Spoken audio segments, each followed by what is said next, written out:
दरअसल ये सभी वो शहर हैं जहां से रूस पूर्वी फ्रंटलाइन पर तेल, रसद और हथियारों की आपूर्ति करता है।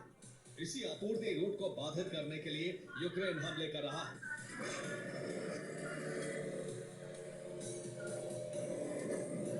क्रीमिया में यूक्रेन ने तेल लेकर जाती रूसी सेना की एक ट्रेन को तबाह कर दिया।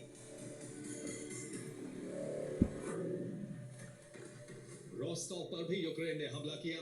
ये रूसी सेना का अहम लॉजिस्टिक शहर है। यहाँ यूक्रेन के फ्यूल डिपो और हथियार डिपो पर ड्रोन से अटैक किया। यूक्रेन ने कलुगा में एक हथियार फैक्ट्री को तबाह कर दिया। दावा है कि इस फैक्ट्री में बैलिस्टिक मिसाइल के उपकरण तैयार होते थे, साथ ही एफपीवी ड्रोन की असेंबली होती थी। वोल्गोग्राद में यूक्रेन ने तेल डिपो पर ड्रोन अटैक किया, जो पूरी तरह से सफल रहा। यूक्रेन ने सबसे बड़ा हमला बेलगोरोद पर किया। यूक्रेन के टारगेट पर बेलगोरोद का लुच थर्मल पावर प्लांट था।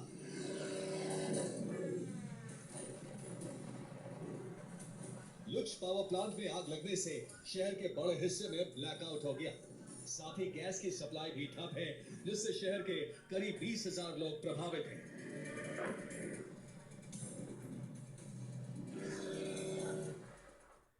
और ज़ेलेंस्की का मिशन पूर्वी यूक्रेन तक जाने वाले रूस के हथियार, रूट और लॉजिस्टिक केंद्रों को तबाह करना है। यही वजह है कि यूक्रेन ने क्रीमिया में ऑयल टैंकर लेकर जाने वाली ट्रेन और रेलवे ट्रैक को टारगेट किया, जो सिम्फेरोपोल और ज़ंकोई से होते हुए खरसोन तक जाता है।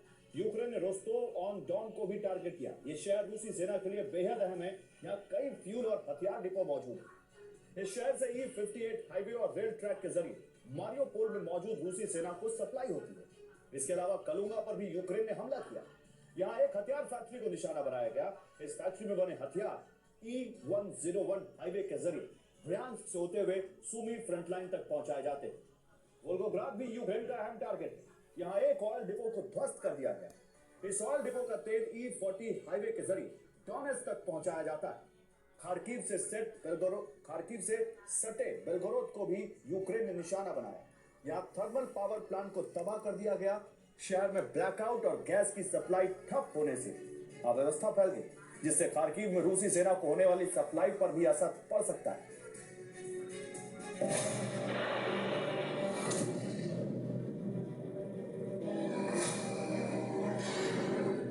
ज़ेलेंस्की का प्लान अगर सफल रहता है तो रूसी सेना के लिए पूर्वी यूक्रेन में आगे बढ़ना तो बहुत दूर की बात है, कब्जा जमाए रखना भी बेहद मुश्किल हो जाएगा। ज़ेलेंस्की के आदेश पर यूक्रेनी जवान न सिर्फ रूसी शहरों में मौजूद पुतिन सेना के लॉजिस्टिक हब पर हमले कर रहे हैं, बल्कि फ्रंट लाइन पर भी बेहद आक्रामक हैं।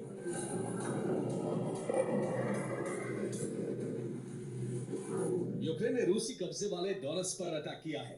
डोनेट्स्क में रूसी ड्रोन ब्रिगेड के 2 स्टेशन तबाह कर दिए। इसके अलावा एफपीवी ट्रेनिंग सेंटर को भी नष्ट कर दिया। दोनों हमलों में रूस के करीब 25 सैनिकों की मौत हो गई। सिर्फ इतना ही नहीं, खार्किव के कुपियांस्क में भी यूक्रेन को बड़ी कामयाबी हाथ लगी है। यहाँ यूक्रेन ने एक पाइपलाइन को तबाह कर दिया, जिसका इस्तेमाल रूसी सैनिक कुपियांस्क तक पहुंचने के लिए कर रहे थे।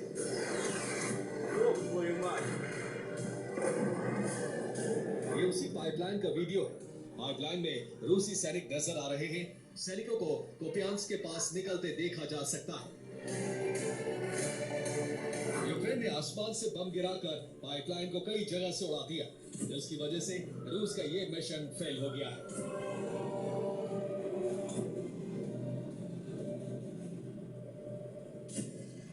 और ये गैस पाइपलाइन यूएसएसआर के जमाने में बनाई गई थी। इसके जरिए खार्किव तक गैस की सप्लाई होती थी। हालांकि कई सालों से पाइपलाइन बंद पड़ी थी और इसका इस्तेमाल नहीं हो रहा था। पाइपलाइन लीमन से होकर गुजरती है, जहां इस वक्त रूस का कब्जा है। यहां से रूसी सैनिक पाइपलाइन में दाखिल हो रहे थे। जमीन के नीचे ये पाइपलाइन 10 से 13 किलोमीटर लंबी थी। यानी ये सैनिक पाइपलाइन के अंदर इतना लंबा सफर तय कर कुपियांस्क के पास रदीवका पहुंचते थे। यहाँ रूसी सैनिकों को इकट्ठा किया जा रहा था ताकि कुपियांस्क पर बड़े हमले को अंजाम दिया जा सके। लेकिन इससे पहले ही यूक्रेन की अकिलिस ड्रोन रेजिमेंट को इसकी भनक लग गई। उसने 3 किलो विस्फोटक के इस्तेमाल से पाइपलाइन को जगह जगह से तबाह कर दिया।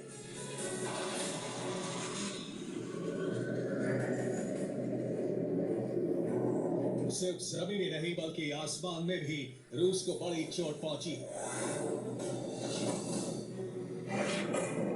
आसमान में दो हिस्सों में विभाजित होता यह रूस का मिलिट्री विमान है जिसका नाम है AN-22।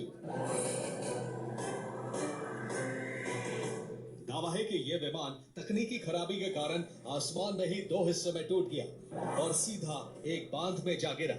हादसे में 7 क्रू मेंबर की मौत हो गई। AN-22 एयरक्राफ्ट को 1970 के आसपास सेना में शामिल किया गया था। सभी एयरक्राफ्ट 2024 में रिटायर कर दिए गए। रूस का दावा है कि यह विमान 50 साल पुराना था। ऐसे में तकनीकी खामी के कारण हादसा हुआ। माना जा